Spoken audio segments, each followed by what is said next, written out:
আজ করব কড়াই চিকেন। তার জন্য কড়াইতে 3 টেবিল স্পুন সাদা তেল নিয়ে নিলাম। নিয়ে এবারে এখানে 500 গ্রাম চিকেন প্রথমে খুব ভালো করে ভেজে নেব যতক্ষণ না চিকেনের কালারটা চেঞ্জ হবে।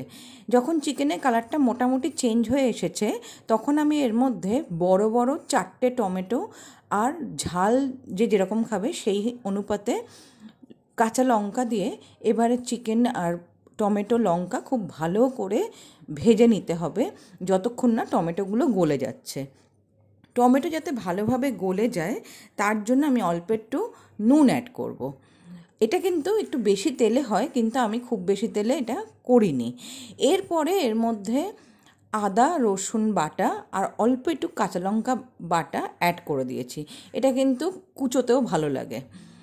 এরপরে এর মধ্যে অ্যাড করলাম শুধুমাত্র কাশ্মীরি লঙ্কার গুঁড়ো আর হলুদের গুঁড়ো। এবারে এই সমস্ত উপকরণকে খুব ভালো করে কষিয়ে ঢাকা দিয়ে দেব যাতে এর থেকে জল রিলিজ করে আর টমেটোগুলো পুরো নরম হয়ে যায়। অনেকটা জল রিলিজ করেছে, আমি কিন্তু ঢিমে আছে এটা করছি। এবারে এর মধ্যে অ্যাড করে দিলাম টক দই। টক দইটা অ্যাড করে দিয়েও কিন্তু বেশ খানিকক্ষণ আমি নাড়াচাড়া করে নিলাম। এরপরে এর মধ্যে অ্যাড করে দিলাম ফ্রেশ ক্রিম, আর তারপরে 15 থেকে 20 মিনিট এটাকে নাড়াচাড়া করে শুকিয়ে নেব। তারই মধ্যে তোমাদের কাছে অনুরোধ রাখলাম, আমার চ্যানেলটাকে লাইক শেয়ার সাবস্ক্রাইব করো, আর অবশ্যই জানিও কমেন্ট করে কেমন লাগছে। যদি ভিডিওগুলো ভালো লাগে তাহলে তোমাদের আত্মীয় স্বজন বন্ধু পরিবারের সাথে শেয়ার করো।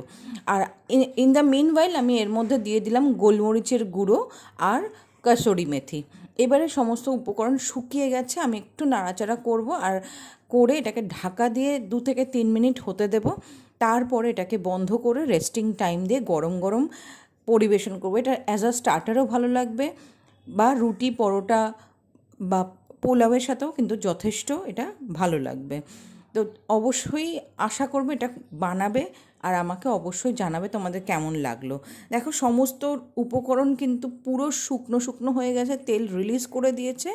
এবারে আমি এটাকে লাস্ট একবার নাড়াচাড়া করে নেব। নাড়াচাড়া করে নিয়ে গ্যাসের ফ্লেমটাকে আমি এবারে অফ করে দিলাম। অফ করে দিয়ে এটাকে আমি ঢাকা দিয়ে রেস্টিং টাইম দিয়ে রেখে পরিবেশন করব। তো ততক্ষণের জন্য টাটা, ভালো থেকো সবাই, সুস্থ থেকো। আর অবশ্যই কিন্তু জানাবে কেমন লাগলো এই রেসিপিটা। এটা কিন্তু আমার নিজস্ব স্টাইলে কড়াই চিকেন।